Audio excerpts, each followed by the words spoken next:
जय हिंद। कैसे हैं आप सभी। मुझे विश्वास है कि आप सभी स्वस्थ होंगे, मस्त होंगे और अपनी पढ़ाई को जारी रखे होंगे। तो मैंने पहले वीडियो में फिजिक्स के सिलेबस के बारे में बताया था और आज हम शुरू करने जा रहे हैं चैप्टर 1। और चैप्टर 1 से पहले फिजिक्स के बारे में कुछ इंट्रोडक्शन देखते हैं। तो ये जो है इंट्रोडक्शन क्लास है और ये डे 1 क्लास है फिजिक्स का। तो हम स्टार्ट करते हैं। तो सबसे पहले फिजिक्स के इतिहास के बारे में आते हैं। तो भौतिकी को अंग्रेजी में फिजिक्स कहते हैं, ये तो मालूम होगा। भौतिकी को अंग्रेजी में फिजिक्स कहते हैं। फिजिक्स की उत्पत्ति ग्रीक भाषा के शब्द फ्यूसिस से हुई है। इसकी उत्पत्ति हुई है, जो फिजिक्स की उत्पत्ति जो हुई है वो ग्रीक भाषा से हुई है और जिसका अर्थ होता है प्रकृति यानी नेचर। और भौतिकी किसे कहते हैं, ये भी तो ख्याल आता होगा ना कि भौतिकी किसे कहते हैं, आखिर भौतिकी है क्या। तो भौतिकी विज्ञान की वह शाखा, जैसे हमको विज्ञान जो है हमारे 3 भाग में बटा हुआ है। एक फिजिक्स, एक केमिस्ट्री और तीसरी बायोलॉजी। इतने में हमारा विज्ञान बटा हुआ है। तो लेकिन फिजिक्स के बारे में बात करते हैं तो इस फिजिक्स क्या है। तो भौतिकी विज्ञान की वह शाखा है जिसके अंतर्गत प्रकृति में होने वाली घटनाओं का अध्ययन करते हैं। इस फिजिक्स में जो है जितनी भी प्रकृति में हम घटनाएं देखते हैं वो सारी घटनाओं का अध्ययन इसी भौतिकी में ही किया जाता है। जैसे गाड़ी का चलना हो गया, कोई वस्तु टकरा गया वो हो गया, फिर करंट, धारा उत्पन्न, बल, हम किसी वस्तु को उठाते हैं। इन प्रकृति में जितनी भी घटनाएं हो रही है वो सभी भौतिकी के अंतर्गत ही आती है। और हम भौतिकी में वही पढ़ते हैं कि वह क्यों होता है, कैसे होता है। तो इसे तो भौतिक क्या है, विज्ञान की वह शाखा है जिसके अंतर्गत प्रकृति में होने वाली घटनाओं का अध्ययन किया जाता है। अब ये जो है भौतिकी तो अब 9th से स्टार्ट हो जाता है, मतलब भौतिकी शुरू से स्टार्ट हो, लेकिन एक मेन बात जो होता है वहाँ 3 भाग में बट जाता है। वही जब हम 12th में आते हैं तो ये जो क्लास 12th के लिए है, तो 12वीं क्लास में भौतिकी की 3 शाखाएं हैं। वो जो सिलेबस डिस्कशन था उसमें भी वो बताया था। तो जो हमारी 12वीं कक्षा में जो भौतिकी 3 शाखा में बटी हुई है, एक विद्युत चुंबकत्व, एक प्रकाशिकी और तीसरा आधुनिक भौतिकी। ये 3 पार्ट में बटा हुआ है भौतिकी और इसका भी अध्ययन करना है। तो बात करते हैं विद्युत चुंबकत्व किसे कहते हैं। तो भौतिकी की वह शाखा जिसके अंतर्गत विद्युतीय तथा चुंबकीय प्रभाव का अध्ययन किया जाता है उसे कहते हैं विद्युत चुंबकत्व। यानी जिसके अंतर्गत हम विद्युतीय प्रभाव तथा चुंबकीय प्रभाव का अध्ययन करेंगे वो विद्युत चुंबकत्व होता है। इसका मेन आत्मा क्या है, विद्युतीय तथा चुंबकीय प्रभाव। विद्युत चुंबकत्व क्या है, जिसके अंतर्गत विद्युतीय तथा चुंबकीय प्रभाव का अध्ययन किया जाता है, विद्युत चुंबकत्व कहते हैं। फिर आता है विद्युत। ये विद्युत क्या है, तो विद्युत एक विद्युत चुंबकत्व का ही गुण है, मतलब गुण नहीं, उसकी शाखा है।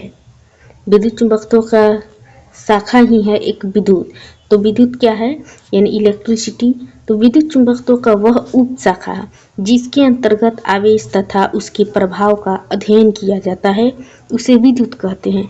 यानी कि विद्युत क्या है, इसमें हम आवेश और आवेश के द्वारा जो प्रभाव उत्पन्न होता है हम उसका अध्ययन करते हैं। तो विद्युत क्या है, विद्युत चुंबकत्व का वह उप शाखा जिसके अंतर्गत आवेश तथा उसके प्रभाव का अध्ययन करते हैं उसे कहते हैं विद्युत। अब विद्युत का अध्ययन 2 तरीके से किया जाता है। एक जब आवेश जो होता है, एक आवेश जो होता है गति कर रहा हो और एक आवेश एकदम रुका हुआ हो, यानी विराम और गति।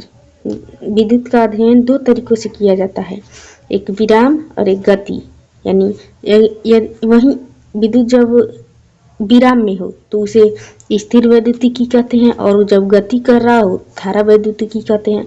जब विद्युत धारा, मतलब इसे धारा वैद्युतिकी कहते हैं जब गति करने लगते हैं, यानी आवेश जब रुका हुआ रहता है तो स्थिर वैद्युतिकी होता है, वहीं जब गति करने लगता है तो धारा वैद्युतिकी होता है। तो और इसी से विद्युत धारा भी उत्पन्न होता है। फिर आता है यूनिट 1 स्थिर वैद्युतिकी। तो इसमें जो है रुका हुआ आवेश के बारे में अध्ययन करते हैं। तो क्या है कि स्थिर वैद्युतिकी किसे कहते हैं? तो भौतिकी की वह शाखा जिसके अंतर्गत रुका हुआ आवेश, यानी आवेश जो है एकदम रुका हुआ है, गति नहीं कर रहा है। तो स्थिर का मतलब क्या हुआ? स्थिर मतलब रुका हुआ, उसी से। तो भौतिकी की वह शाखा जिसके अंतर्गत रुका हुआ आवेश का अध्ययन, मतलब रुका हुआ आवेश से उत्पन्न, आवेश जब रुक जाएगा तो उससे कुछ तो उत्पन्न होगा ना।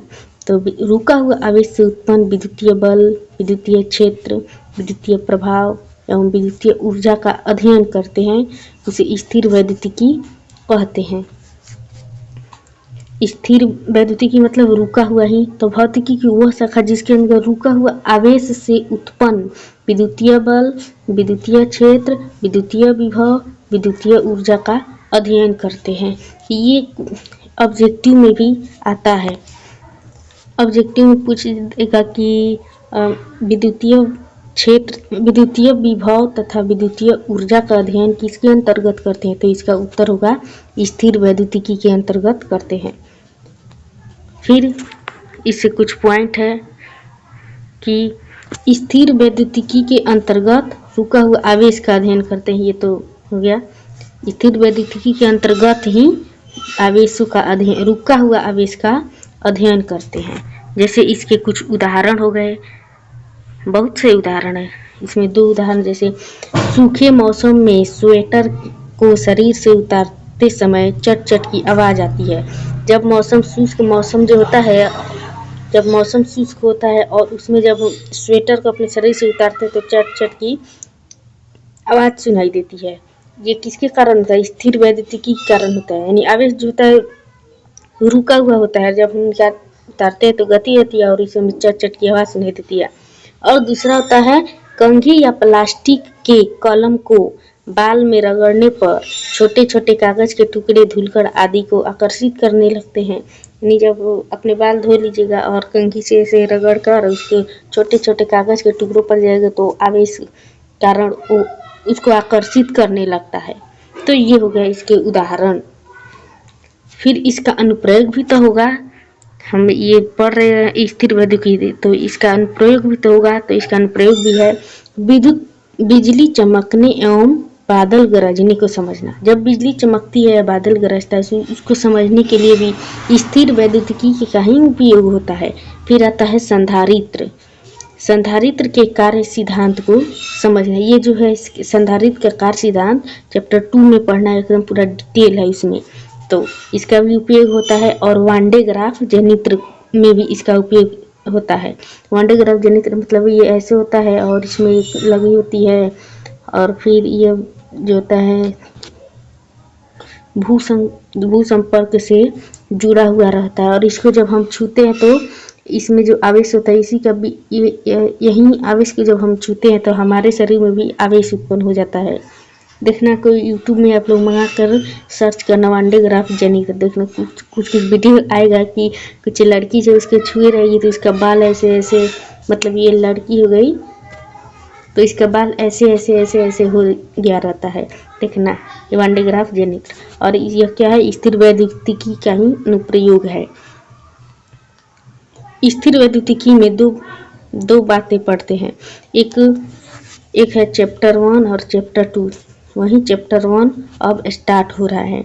और स्थिर वैद्युतिकी 2 भाग में बट गया, चैप्टर 1 चैप्टर 2।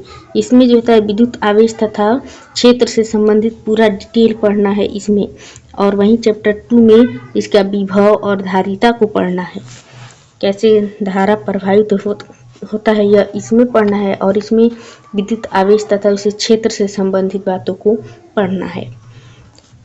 फिर हमारा चैप्टर होता है शुरू। तो इसमें सबसे पॉइंट आता है हमारा विद्युत आवेश। और विद्युत आवेश को समझने से पहले इसके कुछ इतिहास को भी समझना जरूरी है। आखिर ये विद्युत आवेश हमारे मन में आया कैसे, तो इसका इतिहास भी बहुत इंटरेस्टिंग है।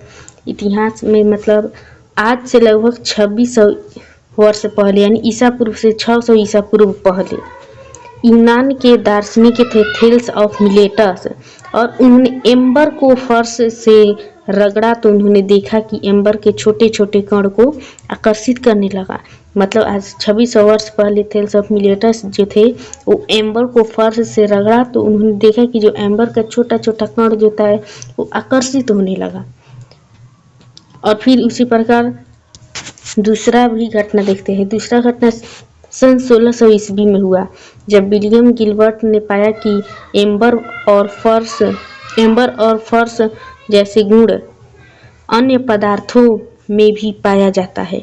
ये अब उन्होंने देखा ना कि सिर्फ एम्बर और फर्श को रगड़ने से ही छोटे छोटे धूलकण आकर्षित नहीं होते हैं, वो दूसरे पदार्थ में भी होते हैं। तो उन्होंने प्रयोग भी किया, जैसे उन्होंने कांच और रेशम में भी प्रयोग किया, उसमें भी छोटे छोटे कण आकर्षित होने लगे। एबोनाइट और ऊन में भी किया, फिर एम्बर और ऊन में किया। पहले तो विलियम गिलबर्ट मतलब थेल्स ऑफ मिलेटस ने एम्बर और फर्श से न देखा था, लेकिन वहीं विलियम गिलबर्ट ने कांच और रेशम को, एबोनाइट और ऊन, एम्बर और ऊन, फिर कंघी और बाल को देखा। इसके कारण ये छोटे छोटे कण आकर्षित होने लगे। फिर तीसरा उदाहरण देखते हैं। सन 1646 ईस्वी में थॉमस ब्राउन ने सबसे पहले इलेक्ट्रिसिटी शब्द का प्रयोग किया था। सबसे पहले ये सब तो ये जो थे ये थेल्स ऑफ मिलेटस थे और ये विलियम गिलबर्ट थे। इन्होंने सिर्फ अनुमान लगाया कि हाँ ये आकर्षित करता है। इन्होंने पता लगाया कि सिर्फ एक ही चीज़ में नहीं होता, अनेकों चीज़ों में होता है। लेकिन जो सबसे पहले नाम की बात करते हैं तो नाम थॉमस ब्राउन ने रखा था। सबसे पहले इलेक्ट्रिसिटी शब्द का प्रयोग जो होता है थॉमस ब्राउन ने ही रखा था। फिर इलेक्ट्रिसिटी शब्द का व्युत्पन्न ग्रीक भाषा शब्द के इलेक्ट्रॉन से हुआ है, जिसका अर्थ होता है एम्बर। इलेक्ट्रिसिटी शब्द का प्रयोग एम्बर से ही निकला है। फिर आया हमारा विद्युत आवेश, और यहाँ से भी क्वेश्चन बनने स्टार्ट होते हैं। तो विद्युत आवेश क्या है? पदार्थ का एक मूल गुण है। पदार्थ का एक मूल गुण है विद्युत आवेश। है क्या है? एक गुण है, मूल गुण है, जिसके कारण, इसी गुण के कारण विद्युतीय तथा चुंबकीय प्रभाव उत्पन्न होता है। विद्युत आवेश क्या है? तो विद्युत आवेश पदार्थ का वह मूल गुण है जिसके कारण से पदार्थ में विद्युतीय एवं चुंबकीय प्रभाव उत्पन्न होता है। मतलब करंट प्रवाहित होता है, किसके कारण होता है? पदार्थ के ही कारण, विद्युत आवेश के ही कारण होता है। और विद्युत आवेश जो होता है एक प्रकार का गुण होता है जो अन्य वस्तुओं में पाया जाता है, और इसी के कारण विद्युत प्रभाव और चुंबकीय प्रभाव उत्पन्न होता है। इसी को कहते हैं विद्युत आवेश। फिर इसे कुछ पॉइंट निकलते हैं। तो विद्युत आवेश पदार्थ का एक मूल गुण है। अगर ना विद्युत आवेश के बारे में लिखो, विद्युत आवेश के दो मूल, तो विद्युत आवेश पदार्थ का क्या है? एक मौलिक गुण है, और दूसरा विद्युत आवेश को क्यू या बड़ा क्यू या स्मॉल क्यू या कैपिटल क्यू से सूचित किया जाता है। और क्यू लैटिन शब्द का क्वांटस से बना है, जिसका अर्थ होता है क्वांटिटी। ये हो गया। फिर इससे कुछ बेसिक टर्म, ये तो हो गया राशि के बारे में। अदिश राशि, सदिश राशि, प्रदिश राशि। तो ये जो होता है कुछ काम आता है। उसी क्या बोलते हैं, राशि दो प्रकार की होती है। एक सदिश राशि होता है, एक अदिश राशि होता है, और एक होता है प्रदिश राशि। तो लेकिन मूल राशि जो होता है ये होता है। और सदिश में क्या होता है? दिशा और परिमाण होता है। जिस परिमाण और दिशा किसमें पाया जाता है? बल, विस्थापन, त्वरण, वेग, संवेग। वहीं अदिश राशि जो होता है, अदिश राशि में केवल परिणाम होता है, जैसे विद्युत धारा, दाब, ऊर्जा, समय, आयतन, द्रव्यमान, ताप, कार्य, चाल, ये सब अदिश राशि है। वहीं आवेश जो होता है, आवेश हमारा कौन सा राशि होगा? आवेश भी तो न उसमें दिशा नहीं होता है, उसमें केवल परिणाम होता है। इतना कूलम, उतना कूलम, ये क्या है? तो इसी पर आवेश भी अदिश राशि है। आवेश भी हमारा क्या हुआ? अदिश राशि है। ये तो जो होता है ये 11th क्लास का टॉपिक है, ये 9th से भी पढ़ना पड़ता है, लेकिन कुछ बेसिक है। वहीं अब विद्युत आवेश से संबंधित पॉइंट। तो विद्युत आवेश कौन सी राशि है? अदिश राशि है, क्योंकि इसमें केवल परिमाण होता है, इसका कोई दिशा नहीं होता है। जो उत्तर दिशा में होगा आवेश, दक्षिण में होगा, पूर्व में होगा, ऐसा नहीं होता है। इसलिए जो होता है इसमें केवल परिणाम होता है, इसलिए क्या है? अदिश राशि है। और आवेश का मात्रक की बात करते हैं तो विद्युत आवेश का एसआई मात्रक कूलॉम होता है। और विद्युत आवेश के एसआई मात्रक जो कूलॉम नहीं किया था इसलिए उनके नाम पर ही मात्रक का नाम पड़ गया है। हम में से भी कोई कुछ साइंटिस्ट अगर बनेगा, कुछ खोजेगा तो हमारे नाम से ही जाना जाएगा। हम जो चीज़ भी खोले वो हमारे नाम से ही जाना जाएगा। साइंस की तो यही खासियत है।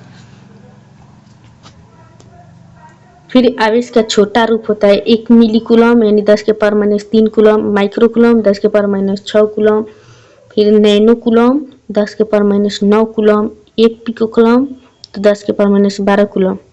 और ऑब्जेक्टिव की बात करें तो ऑब्जेक्टिव यहाँ से आ जाता है। माइक्रो में भी कुछ प्रश्न होता है, बनाना होता है, ये भी दिया रहता है। और ये पिको तो शायद बहुत कम होता है, लेकिन ये तीनों जो होता है बार बार यूज होता है।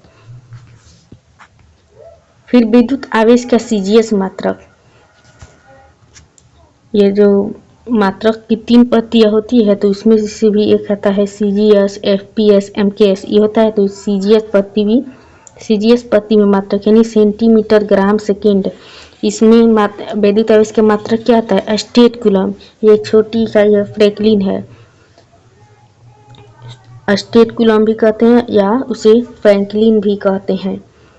और 1 स्टेट कूलम बराबर होता है 1/3 गुने 10 नहीं 1 कूलम बराबर होता है 3 गुना 10 के पावर 9 स्टेट कूलम। वहीं जब पूछा जाएगा कि 1 स्टेट कूलम में कितने कूलम होंगे तो ये जो है इधर जाएगा कूलम में और ये बट्टा में हो जाएगा। तो इसी प्रकार से हो गया। तो 1 स्टेट कूलम बराबर 1/3 10 के पावर माइनस 9 कूलम होता है। ये समझ आ ही गया होगा।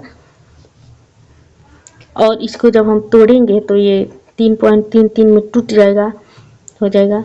जैसे ये 1 हुआ है और ये इसे भाग लगाएंगे तो यह दशमलव हो गया, यहाँ पर 0 लग जाएगा। ये 3 ऐसे ही करते करते जाएगा। अगर हम एक 3 को इधर लाएंगे तो इधर क्या होगा, 1 पावर बढ़ जाएगा। तो इसलिए 3 गुने 10 के पावर 3 ये जो होता है ऑब्जेक्टिव में आता है कि 1 स्टेट कूलम बराबर कितना कूलम, 1 कूलम बराबर कितना स्टेट कूलम, ये जो होता है ऑब्जेक्टिव में आता है। फिर आवेश का बड़ा मात्रक क्या होता है, ये जो होता है स्टेट कूलम क्या है, ये छोटा मात्रक है। वहीं आवेश का बड़ा मात्रक क्या होगा, फैराडे होगा। 1 फैराडे में 96,500 कूलम होता है। इसका प्रयोग विद्युत अपघटनी में किया जाता है। ये जो होता है केमिस्ट्री का टॉपिक है, केमिस्ट्री में भी है, शायद चैप्टर 3 में है, उसी में विद्युत अपघटनी के बारे में वहाँ पर डिटेल पढ़ना है। यहाँ पर तो 1 फैराड बराबर 96,500 कूलम, बस यही तो समझ आया। विद्युत आवेश का छोटा मात्रक फ्रैंकलिन और बड़ा मात्रक फैराडे। और 1 फ्रैंकलिन बराबर 3 गुने 10 3.33 10 के पावर माइनस 10 कूलम होता है। उसके बाद आता है विद्युत आवेश का विद्युत चुंबकीय मात्रक, यानी क्या बोलते हैं चुंबकीय गुण में जो मात्रक होता है EMU मात्रक, यानी 1 एव कूलम। 1 एव कूलम बराबर होता है 10 कूलम। 1 एव कूलम में होता है 10 एव कूलम। 1 एव कूलम बराबर 10 कूलम। तो वहीं जब अगर हमको 1 कूलम में ज्ञात करना है तो क्या होगा, ये 10 जो है इधर आएगा तो ये 1/10 हो जाएगा। तो यानी 1 कूलम बराबर 1/10 एव कूलम। फिर विद्युत आवेश का मात्र बीमीय सूत्र, ये बीमीय सूत्र तो हर चैप्टर में है। तो इसका आवेश का बीमीय सूत्र AT होता है, या फिर इसके पूरे रूप में ऐसे M0 L0 T पर पावर 1 A पर पावर 1, या E को I भी कहीं लिखा जाता है, प्रश्न में भी आता है, कभी कभी I भी आ जाता है। तो गलत नहीं होगा, AT भी होगा और IT भी होगा। फिर विद्युत आवेश का आधुनिक सिद्धांत, यानी इस समय जो होता है विद्युत आवेश के बारे में कैसा सिद्धांत है, तो इसके बारे में भी कुछ है। तो पदार्थ अत्यंत सूक्ष्म कणों से मिलकर बना होता है जिसे परमाणु कहते हैं। फिर नाभिक, ये सब का जो है तो एक अलग चैप्टर है। ये चैप्टर शायद 12 में है कि 11 में, और ये 12 में है। ये तो इसका डिटेल है आगे, तो इसमें थोड़ा सा ही पढ़ लेते हैं और क्या। तो नाभि क्या है? वह स्थान जहाँ परमाणु का समस्त द्रव्यमान निहित होता है उसे नाभि कहते हैं। कोई भी परमाणु होगा और उसका द्रव्यमान जहाँ निहित होता है उसी जगह को कहते हैं नाभि। परमाणु मुख्यतः 3 मौलिक कणों से मिलकर बना होता है। 3 जो होता है इलेक्ट्रॉन, प्रोटॉन और न्यूट्रॉन। इलेक्ट्रॉन जो होता है ऋणावेशित होता है, प्रोटॉन धनावेशित होता है, न्यूट्रॉन में उदासीन होता है, उसका कोई आवेश नहीं होता है। वहीं इलेक्ट्रॉन का मात्रक माइनस में रहता है, तो -1.6 × 10⁻⁻19 कूलम। वहीं प्रोटॉन का सेम होता है, बस मान चेंज रहता है, परिमाण अलग हो जाता है। तो परिमाण तो प्रोटॉन धनावेशित है और इसका भी सेम होता है, लेकिन माइनस नहीं लगा रहता है। न्यूट्रॉन तो 0 है, उसका उदासीन है, तो उसका क्या द्रव्यमान होगा? कुछ नहीं होगा। ये हो गया द्रव्यमान। इलेक्ट्रॉन का द्रव्यमान कितना होता है? तो इलेक्ट्रॉन का द्रव्यमान 0.10⁻⁻31 किलोग्राम होता है। और वही प्रोटॉन का भी 1.67 × 10⁻⁻27 kg होता है। और न्यूट्रॉन का द्रव्यमान 1.6 × 10⁻⁻27 kg होता है। ये तो थोड़ा देर के लिए है, ये इसका डिटेल है अगले पार्ट में। फिर इससे संबंधित कुछ पॉइंट। इलेक्ट्रॉन नाभि के चारों ओर एक वृत्ताकार कक्षा में चक्कर लगाता है। नाभि की त्रिज्या की कोटि 10⁻⁻15 मीटर होती है। ये होता है ऑब्जेक्टिव में पूछा जाता है। और नाभिक मुख्यतः 2 मौलिक कणों से बने होते हैं, एक प्रोटॉन और एक न्यूट्रॉन। और इलेक्ट्रॉन जो होता है वो चारों ओर ऐसे चक्कर लगाते रहता है। यदि किसी परमाणु में प्रोटॉन की संख्या इलेक्ट्रॉन की संख्या के बराबर हो जाती है तो परमाणु उदासीन होगा। और यदि किसी परमाणु में प्रोटॉन की संख्या इलेक्ट्रॉन की संख्या से अधिक हो जाती है तो वो परमाणु धनावेशित होगा। फिर तीसरा पॉइंट, यदि किसी परमाणु में इलेक्ट्रॉन की संख्या प्रोटॉन की संख्या से अधिक हो जाए तो परमाणु ऋणावेशित हो जाएगा, ये ऋणावेशित होगा। नोट, ये नोट पॉइंट हुआ। वस्तु को आवेशित होने के लिए इलेक्ट्रॉन जिम्मेवार है, न कि प्रोटॉन, क्योंकि प्रोटॉन नाभिक से प्रबल बंधन द्वारा बंधे रहता है। कोई भी वस्तु जो होता है वो ऋणावेशित है कि धनावेशित है, वो किस पर निर्भर करता है? इलेक्ट्रॉन पर निर्भर करता है, प्रोटॉन पर निर्भर नहीं करता है। इसके लिए जिम्मेवार इलेक्ट्रॉन है। फिर अब बात करते हैं, ये तो हो गया आवेश से संबंधित। अब बात करते हैं आवेश के प्रकार। आखिर आवेश कितने प्रकार के थे? तो आवेश 2 प्रकार के होते हैं, धनावेश, ऋणावेश, यानी धनात्मक आवेश, ऋणात्मक आवेश। सन 1750 में अमेरिकी वैज्ञानिक बेंजामिन फ्रैंकलिन ने आवेश का नाम धनात्मक और ऋणात्मक रखा। ये वही है जो ये अमेरिका के यही पहले वैज्ञानिक थे जिन्होंने जो बिजली तड़कती है इसमें खिलौने के रूप में तांबे के तार जोड़कर धारा को देखा था। ये फर्स्ट व्यक्ति वही है। और इन्होंने ही सन 1750 में ही आवेश का नाम धनात्मक और ऋणात्मक रखा। अमेरिकी वैज्ञानिक बेंजामिन फ्रैंकलिन ने कचाव आवेश को धनात्मक तथा रेजिनस आवेश को ऋणात्मक नाम दिया। धनात्मक आवेश क्या है?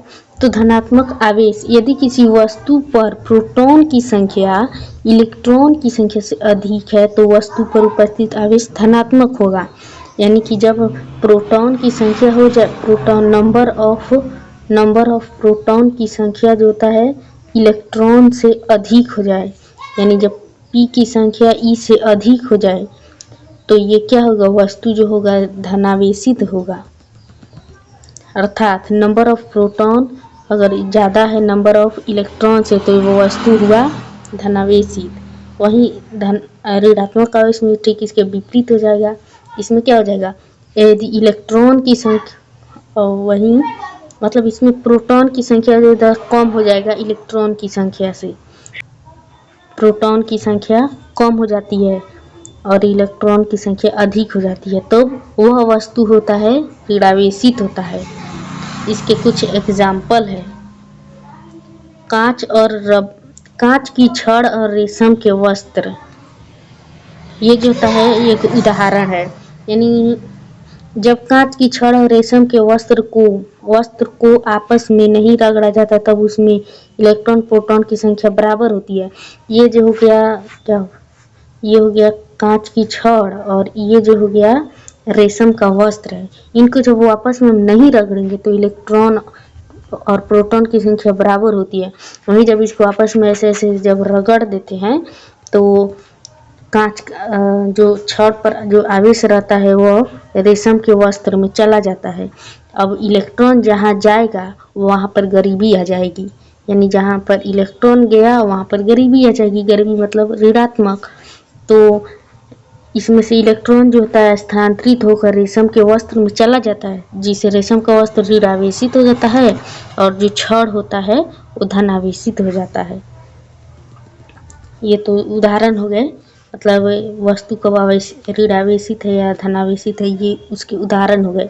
फिर दूसरा उदाहरण है कि प्लास्टिक की छड़ और ऊनी कपड़ा।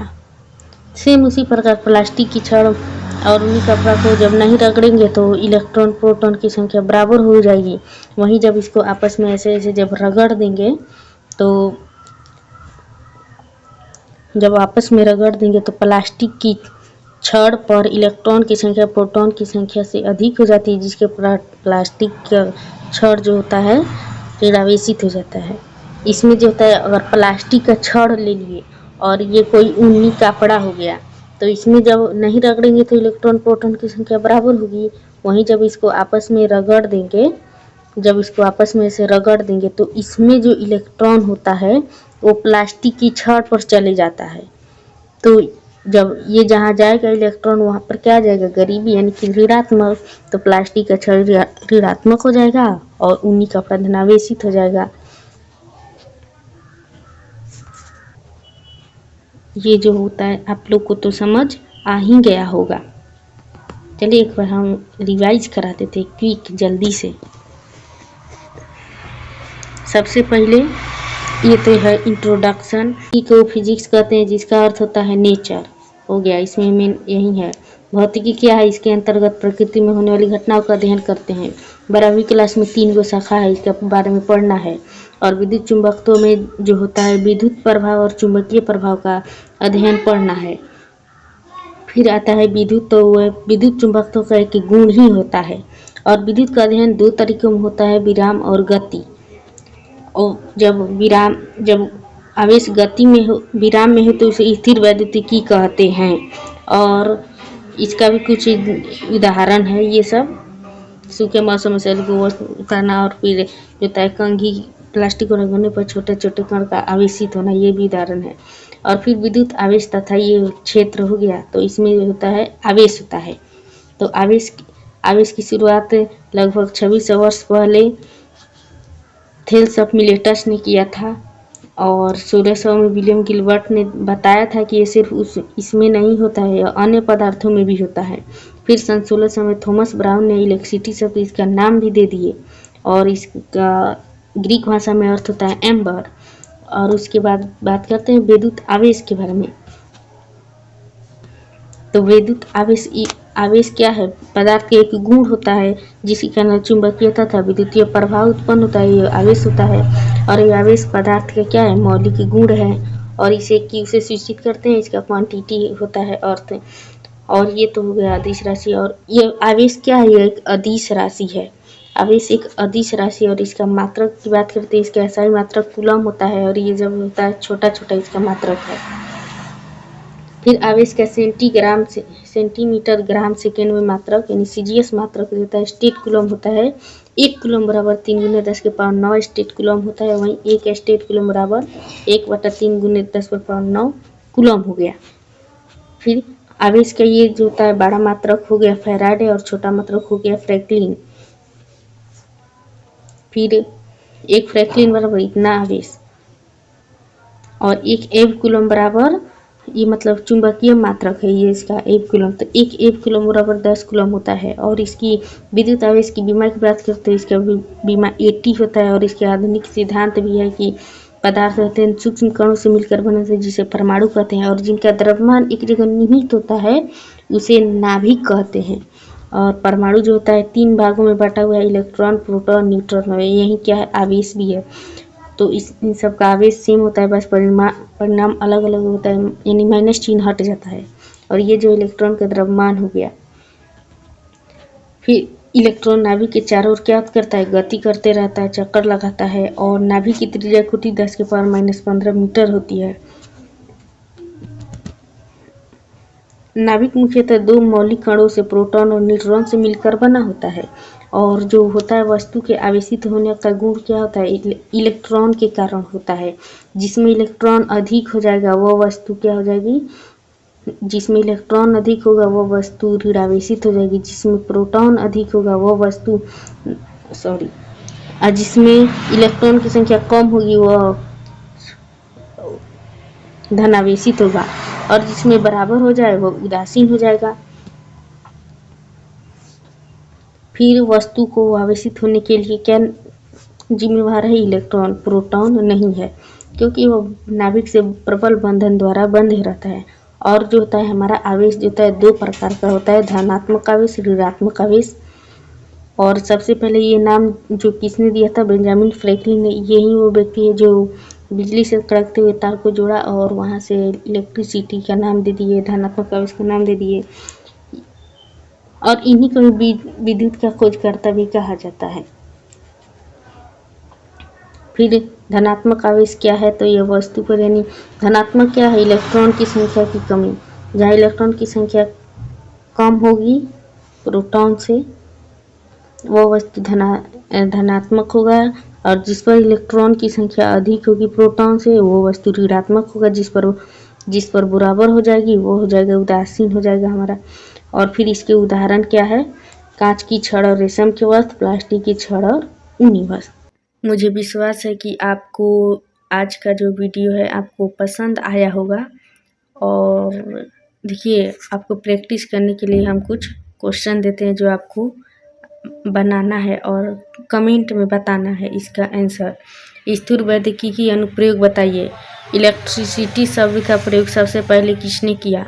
आवेश कितने होते हैं? आवेश का एसआई मात्रक तथा सीजीएस मात्रक क्या है? विद्युत आवेश का विमीय सूत्र क्या होता है? इलेक्ट्रॉन पर कितने आवेश रहते हैं? क्या होगा जब नंबर ऑफ इलेक्ट्रॉन की संख्या अधिक होगी प्रोटॉन की संख्या से, नंबर ऑफ इलेक्ट्रॉन की संख्या कम होगी प्रोटॉन की संख्या से, और जब बराबर होगी तो क्या होगा? यानी बस बताना है कि धनावेशित होगा, ऋणावेशित होगा, उदासीन होगा, क्या होगा। और लास्ट क्वेश्चन जो है, वस्तु के आवेशित होने के लिए कौन जिम्मेवार है? वस्तु के आवेशित होने के लिए कौन जिम्मेवार है? और ये जो है आपको 8 क्वेश्चन का आंसर कमेंट में बताना है। आज इतना ही तक रखते हैं, फिर मिलेंगे अगले वीडियो में। और आप सब अपना स्टडी करते रहिए और आप व्हाट्सएप चैनल को फॉलो कर लीजिए। इसमें इसका जो होता है ये जो PDF है इसको हम उसी में शेयर कर देंगे, तो आप व्हाट्सएप चैनल को भी ज़रूर फॉलो कर लेना। और फिर मिलेंगे किसी अगले वीडियो में। तब तक के लिए आप लोग अपना स्टडी करते रहिए और वीडियो देखने के लिए आपको बहुत बहुत धन्यवाद। तब तक के लिए जय हिंद, जय भारत।